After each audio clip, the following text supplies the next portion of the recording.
हाँ तो कनाडा आए हुए मेरे को 7 साल से ऊपर हो चुके हैं और पिछले 7 सालों में ना बहुत सारे लोगों से मिला हूँ, अच्छे बुरे, बहुत बुरे या फिर बहुत ही ज़्यादा अच्छे, जिन्होंने बहुत ज़्यादा लाइफ में हेल्प की है, सपोर्ट की है। और हर तरीके का टाइम भी देखा है कि बुरा टाइम भी देखा है, अच्छा टाइम भी देखा है, सेक्रीफाइस, स्ट्रगलिंग और बेस्ट टाइम भी देखा है, बहुत इन्जॉय किया।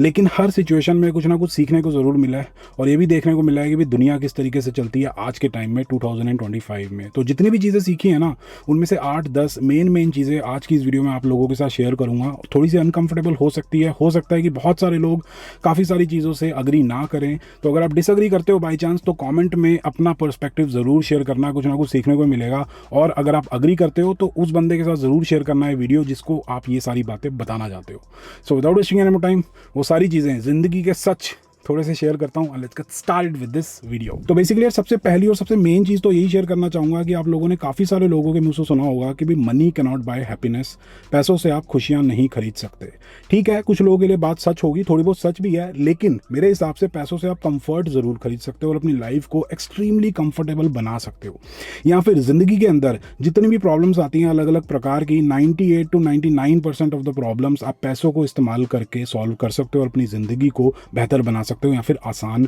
बना सकते हो। ये जो अच्छी अच्छी फिलोसफिकल बातें होती है ना, जो दिल को दिलासा देने के लिए होती हैं कि भाई पैसों से खुशियां नहीं खरीद सकते, पैसों से ये नहीं हो सकता, पैसों से वो नहीं हो सकता, वो मूवीज़ के अंदर, बुक्स के अंदर अच्छी लगती हैं, थ्योरेटिकली सही लगती हैं, लेकिन जब असली ज़िंदगी की बात आती है तो रियलिटी थोड़ी सी उल्टी होती है। आज के टाइम पे तो भाई साहब, आज के टाइम पे क्या हमेशा से ही चला आ रहा है कि भाई समाज के अंदर उसी की बात को सीरियसली लिया जाता है या फिर उसी की बात को रिस्पेक्ट दी जाती है जिसके पास पैसा होता है या फिर जो थोड़ा बहुत सक्सेसफुल होता है। एक शादी रिश्ता ले लो, जब शादी करते हैं तो कहते हैं भाई शादी एक ऐसा रिश्ता है जो प्यार और ट्रस्ट पे टिका होता है। डेफिनेटली लॉन्ग रन में प्यार और ट्रस्ट बहुत ज़्यादा ज़रूरी है, लेकिन उतना ही ज़रूरी पैसा होता है। जब रिश्ता करने जाते हैं ना, तो पेरेंट्स सबसे पहला क्वेश्चन यही पूछते हैं कि भाई जॉब क्या करते हो, काम क्या करते हो, क्या बिजनेस है, कितनी सैलरी है, कितना पैसा कमाते हो। तो प्यार ट्रस्ट बाद में आएगा, पहले पैसों की बात होती है, क्योंकि गरीबी जब दरवाजे से अंदर आती है तो प्यार खिड़की से बाहर निकल जाता है। तो दबा के पैसा कमाओ, अपनी ज़िंदगी को, अपनी फैमिली की लाइफ को थोड़ा सा क्या बहुत ज़्यादा कंफर्टेबल बनाओ, क्योंकि कंफर्ट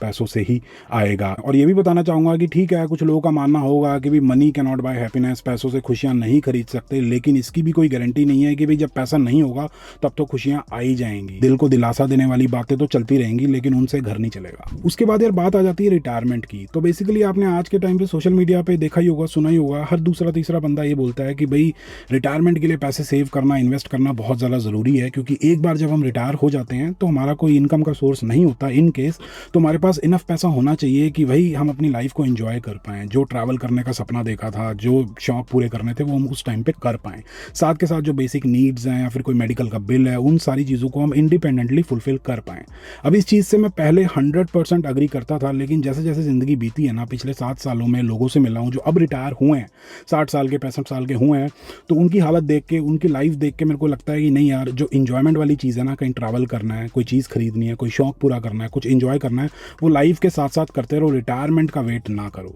डेफिनेटली रिटायरमेंट के लिए पैसा सेव करना चाहिए, लेकिन इतना पैसा सेव करो जो ज़िंदगी है ना वो जीने में आपको कोई दिक्कत ना आए। आपके जो मेडिकल बिल्स हैं वो आप इंडिपेंडेंटली बेयर कर पाओ, मतलब किसी के सामने हाथ ना फैलाने पड़े, आप इंडिपेंडेंटली पैसों के पॉइंट ऑफ व्यू से सारी की सारी चीज़ें कर पाओ। लेकिन ये नहीं कह रहा कि भी शौक को पूरे करने के चक्कर में आप डेट में आ जाओ, क्रेडिट कार्ड फुल हो गया, लाइन ऑफ क्रेडिट फुल हो गई है, ये नहीं पता अगले महीने का रेंट कैसे जाएगा, मॉर्गेज कैसे जानी है, बस ट्रैवल कर रहे हैं। ऐसा नहीं है, you should be able to afford that, लेकिन जो शौक है ना वो ज़िंदगी के रहते पूरे करो। क्योंकि बहुत सारे लोगों को देखा है, एक तो पर्सनल, बहुत ही ज़्यादा पर्सनल एग्जांपल है, पूरी लाइफ मेहनत की, बहुत ज़्यादा पैसा सेव किया कि भाई रिटायर हो जाएंगे ना, फिर एंजॉय करेंगे, यहाँ ट्रैवल करेंगे, हम दोनों कपल, मतलब जो कपल हैं, यहाँ जाएंगे, वहाँ जाएंगे, दुनिया घूमेंगे। लेकिन ऐसी प्रॉब्लम हुई कि पैसा तो बहुत है, कोई मेडिकल प्रॉब्लम आती है, इनफ पैसा है, सॉल्व हो जाता है, ज़िंदगी जीने में कोई दिक्कत नहीं है पैसों के पॉइंट ऑफ व्यू से, लेकिन जो सपने देखे थे वो अब पूरे नहीं हो पा रहे हैं उस प्रॉब्लम की वजह से। तो मेरे हिसाब से एक बैलेंस बना के चलो कि भाई रिटायरमेंट को भी सिक्योर कर रहे हैं, बेसिक नीड्स को फुलफिल करने के लिए, साथ के साथ अपने शौक भी पूरे कर रहे हैं। क्योंकि भाई कुछ चीज़ें हैं जो जब एक्टिव हैं, जब हेल्दी हैं, तभी पूरी हो सकती हैं। एक टाइम पे जब बॉडी जवाब दे जाएगी तो वो सारे शौक पूरे नहीं हो पाएंगे यार। उससे अगली चीज़ यार ये शेयर करना चाहूँगा कि आप अपनी लाइफ में अगर कोई भी काम करते हो, किसी भी टाइप का काम करते हो, छोटा बड़ा मीडियम स्केल का, आप अपनी लाइफ में किसी भी स्टेज पे हो, आप एक स्टूडेंट हो, वर्किंग प्रोफेशनल हो, या फिर घर के अंदर कोई अपना डेली टास्क कर रहे हो, डे टू डे जो हम एक्टिविटीज़ करते हैं वो करते हो, जैसे कि प्रेजेंटेशन बनाना हो गया, प्रोजेक्ट बनाना हो गया, कोई असाइनमेंट करनी है, कोई फाइल प्रिपेयर करनी है, कोई भी काम हो गया, कोई भी काम करते हो तो उसको सिर्फ खत्म करने के लिए मत करो कि भाई मैंने काम स्टार्ट किया, मैंने प्रेजेंटेशन बनाना स्टार्ट किया, मेरे को फटाफट से खत्म करनी है, जल्दी से खत्म हो जाए ताकि मैं अपनी रील्स वगैरह स्क्रॉल कर पाऊँ, टीवी देख पाऊँ या फिर इंजॉय कर पाऊँ या फिर रेस्ट कर पाऊँ। अगर आप कोई काम स्टार्ट करते हो तो पूरा जो उसका प्रोसेस है एंड तक का, उस पूरे प्रोसेस को इंजॉय करो, क्योंकि उस पूरे प्रोसेस में ना जो भी छोटे छोटे स्टेप्स आएंगे आप उनमें कुछ ना कुछ ज़रूर सीखोगे और डेफिनेटली वो जो चीज़ें ना लाइफ में डायरेक्टली या फिर इनडायरेक्टली आपको किसी ना किसी तरीके से ज़रूर हेल्प करेंगी। और मेरे हिसाब से कोई भी अगर आप टास्क उठाते हो, कोई भी काम करते हो ना, तो ये सोचो कि यार लाइफ के अंदर मैं आखिरी बार कर रहा हूँ,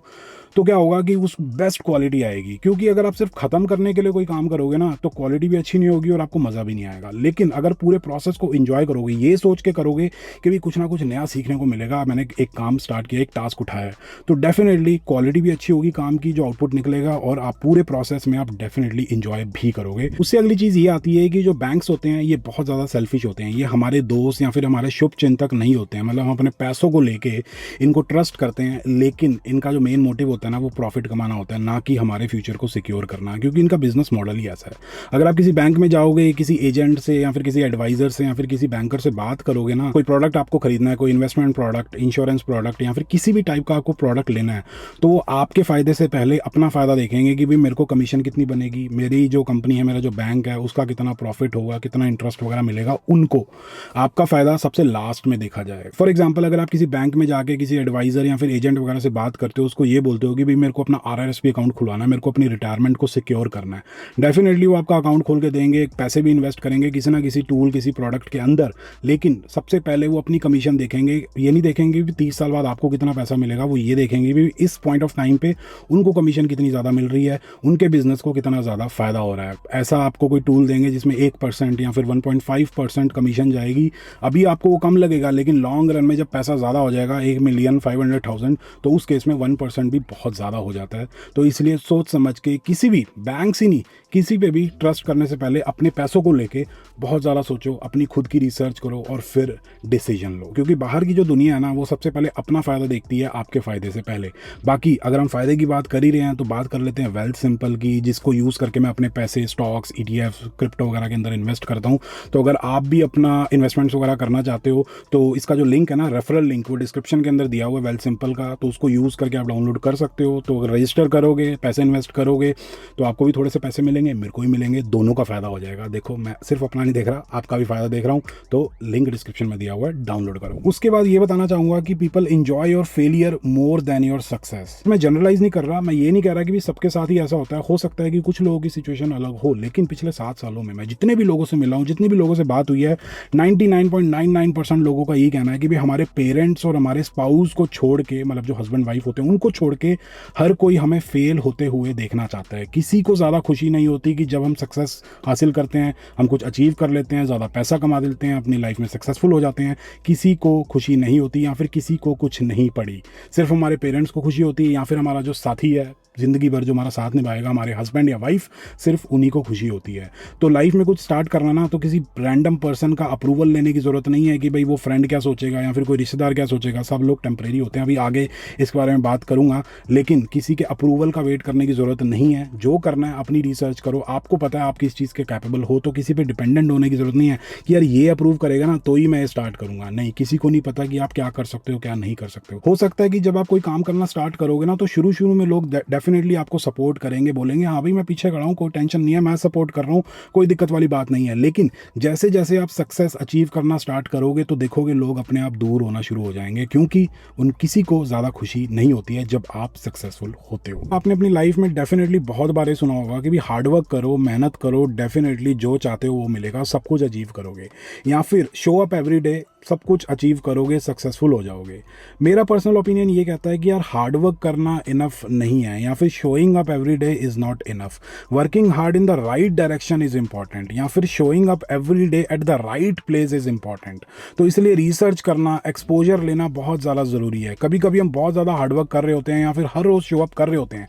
लेकिन फिर भी लाइफ में ग्रो नहीं कर रहे होते, क्योंकि मे बी हम गलत डायरेक्शन में हार्डवर्क कर रहे हैं, या फिर जहाँ भी हम शो अप कर रहे हैं वो सही जगह नहीं है। इसलिए अपने आप को पहचानना, लाइफ में क्या क्या अपॉर्चुनिटीज़ हैं उनको एक्सप्लोर करना, सारी चीज़ें पता करना बहुत ज़्यादा ज़रूरी है। और हार्ड वर्क के साथ स्मार्ट वर्क करना भी बहुत ज़्यादा ज़रूरी है। इसलिए जो आपका नेटवर्क है ना, वो बहुत ज़्यादा बढ़िया होना चाहिए। क्योंकि देखो, हार्ड वर्क तो रिक्शे वाला भी करता है, हार्ड वर्क तो पता नहीं कौन कौन करता है। कुछ लोग हैं जो 2 घंटे काम करके सिर्फ $40 कमाते हैं, और कुछ लोग हैं जो 2 घंटे काम करके $200 कमा लेते हैं। दोनों 2 घंटे काम कर रहे हैं, लेकिन प्रॉब्लम यह है कि दोनों अलग अलग काम कर रहे हैं, दोनों अलग अलग डायरेक्शन के अंदर काम कर रहे हैं। और ऐसा नहीं कह रहा कि जो बंदा 2 घंटे काम करके $40 कमा रहा है वो किसी चीज़ के कैपेबल नहीं है, लेकिन हो सकता है कि क्या पता वो गलत करियर में हो या फिर गलत डायरेक्शन में वो काम कर रहा है, इसलिए थोड़ा कम पैसा कमा रहा है। तो ये रिसर्च करने से, नेटवर्क करने से, जो लोग ऑलरेडी कुछ अचीव कर चुके हैं, सक्सेसफुल हो चुके हैं, पैसा कमा चुके हैं या फिर बढ़िया लाइफ में कुछ कर रहे हैं, उनके साथ बात करने से सारी चीज़ों का पता लगता है, एक्सपोजर मिलता है कि भाई ये फील्ड भी होता है, ये करियर अपॉर्चुनिटी भी होती है, इतने सारे ऑप्शंस होते हैं। उसके बाद यार ये बताना चाहूँगा कि अगर लाइफ में आपकी ग्रीड खत्म हो जाएगी ना, लालच खत्म हो जाएगा, तो आपकी ग्रोथ भी खत्म हो जाएगी।